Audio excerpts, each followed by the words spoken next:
Get money,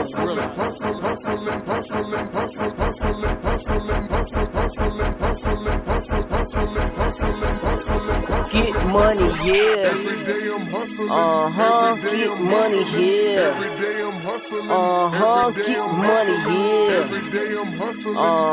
Get money, yeah. Every day.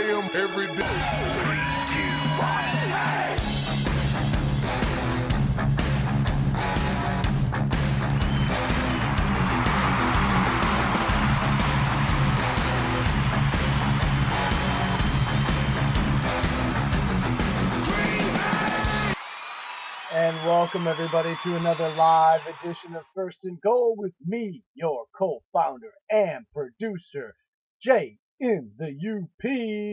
And tonight we have a very special guest, Dr.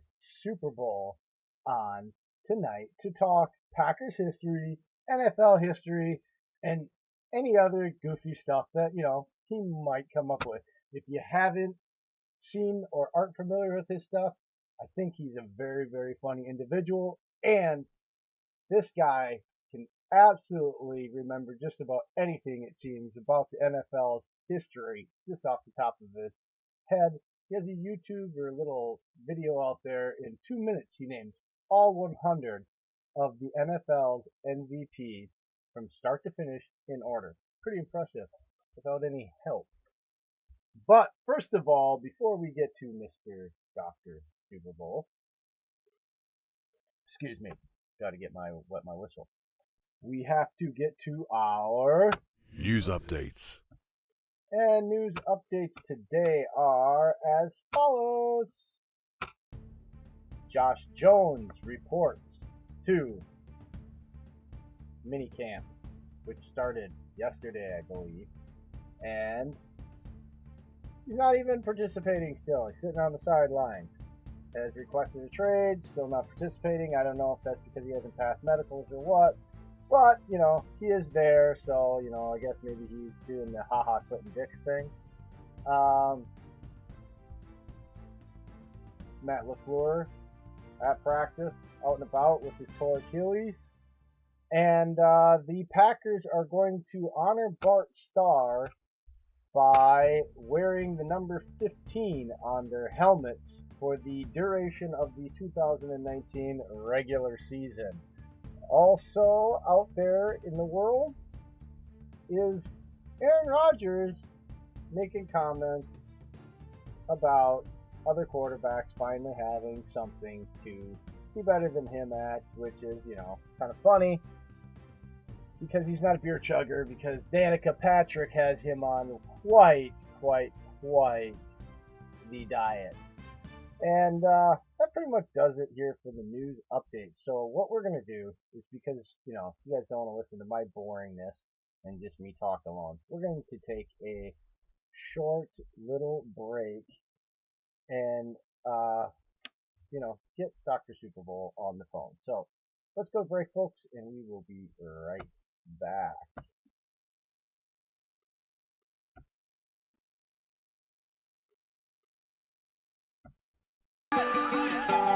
Say something to her. Holla at her.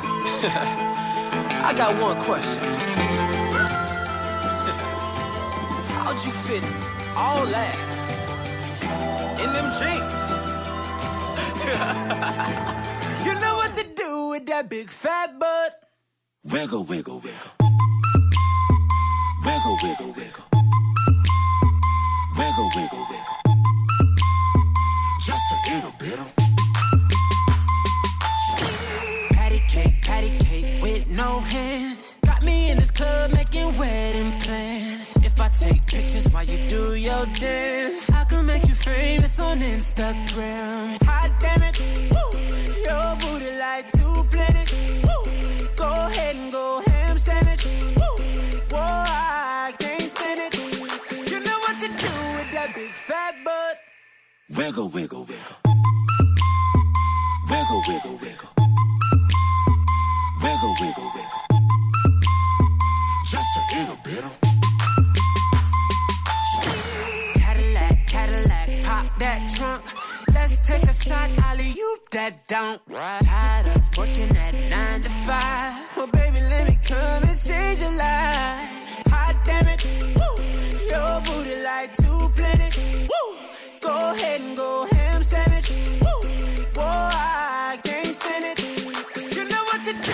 that big fat All butt. right, Wiggle, folks, wiggle. we are back, and joining us is Dr. SuperBowl, aka Brandon.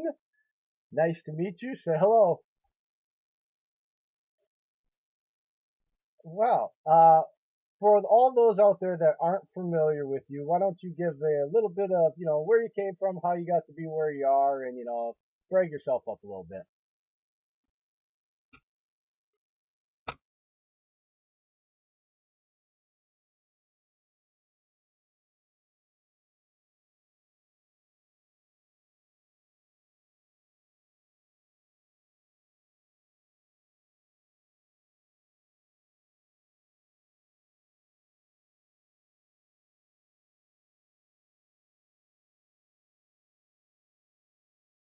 Dubbed me as Dr. SuperBowl, and that was about 25 years ago, so that name stuck. And now with the Twitter, I just go by Dr. SuperBowl, and I teach one piece of sports history every day on my handle.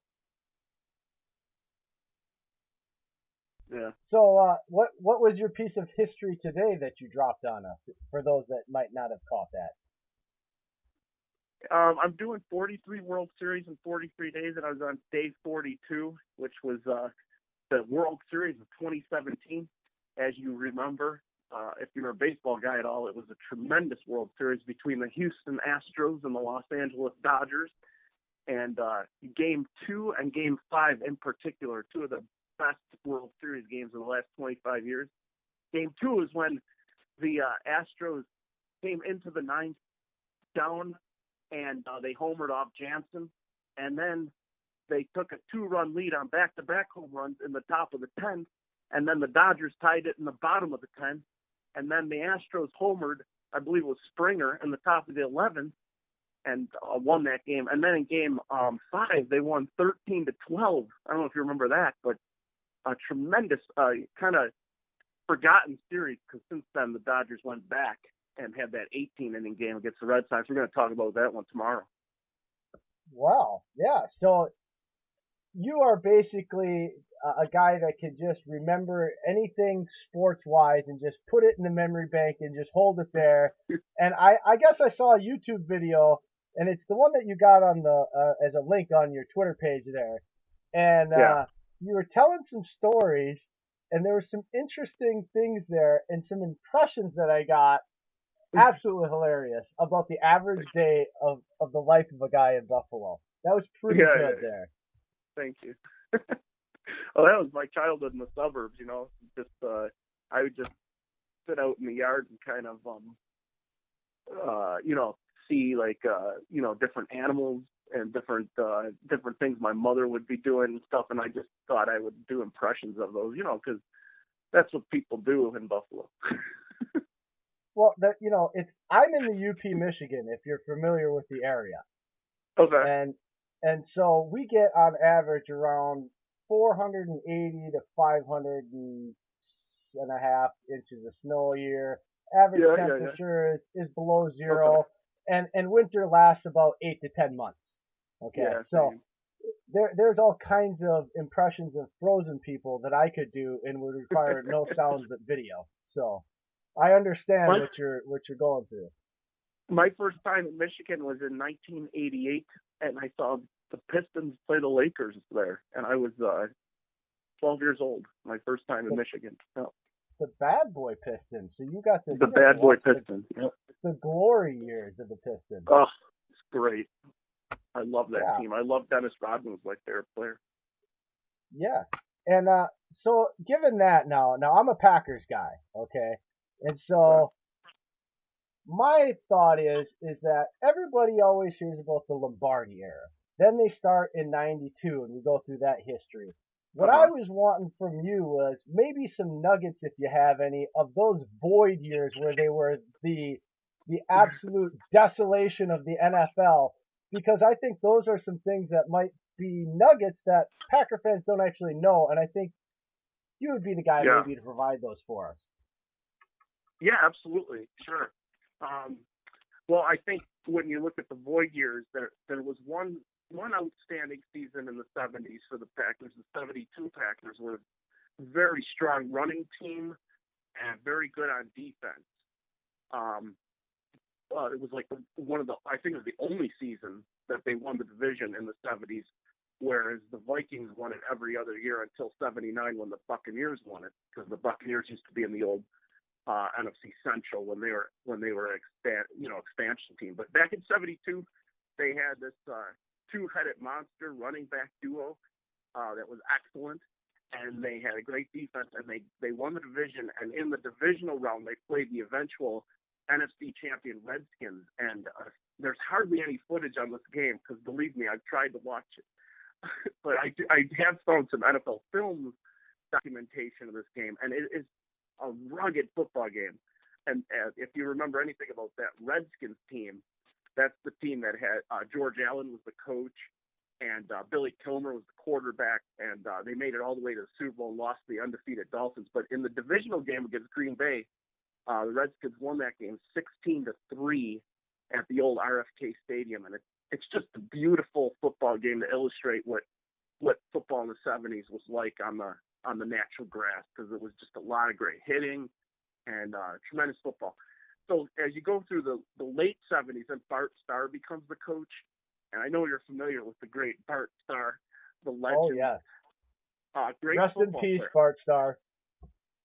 Yes, yeah, a great football player, but he was never able to replicate what Coach Lombardi was able to do with the Packers. He just didn't have a great mind for defensive coordination, and the Packers really in the late 70s, that's where they really struggled with defense. They had Lynn Dickey as a quarterback who put up really good numbers. I don't know if you've ever studied Lynn Dickey, but he was a pretty solid quarterback. He's obviously not in the same breath as Bart Starr, Brett Favre, or Aaron Rodgers, but he was a solid player. And finally, they broke through in 1982 with a strike-shortened year. They had an excellent receiving threat named James Lofton, and their number 2 receiver was John Jefferson, who they got from the Chargers. They had good running backs, Eddie Lee Ivory, Gary Ellis. They had very good defensive end named Ezra Johnson, and some really good defensive backs. You can look those guys up with some good, it was a solid team, and they pummeled the Cardinals, the old St. Louis Cardinals, at Lambeau in the first round of the playoffs. And then they gave the Cowboys a really good game. This is a fun game to watch in the second round of the 82 playoff tournament. Dallas eventually won, I believe it was 37-26. This was the Dallas team that had, Danny White as their quarterback. Tony Dorsett had a record-breaking year. And it was on the tail end of the Dallas Cowboys dynasty. So they were just a little too strong for the Packers. And that's about it. Those 72 and the 82 Packers are really the only memorable teams between Lombardi and Holmgren. Okay. And is there any player that you can remember that was kind of sent to purgatory in that time that just kind of disappeared? Because that's kind of the joke of that era was a lot of people don't remember it because players went there to die kind of thing. So is there any player that you can kind of remember off the top of your head where he went to Green Bay and he did basically die? Yeah, it's interesting. The player that comes to mind, he died in Green Bay, and then he got a resurrection when he left Green Bay. Do you remember Hall of Famer Ted Hendricks, the linebacker? Very, very little about him, probably because, he went to Green Bay. Right. So he was a member of the Super Bowl V champion Colts as outstanding young player there. He's one of the tallest players in the league. I think he still has the record to this day for blocked kicks. And then he went to Green Bay in the mid 70s and played a few seasons there, and you didn't hear anything about him. And then he went to the Raiders, and he was part of the Raiders team that was under Tom Flores that won Super Bowl 15 and Super Bowl 18. So it's like he got reborn and ultimately became a Hall of Famer. But his years in Green Bay, there's very little known about those seasons. It's kind of funny you bring this up. They go to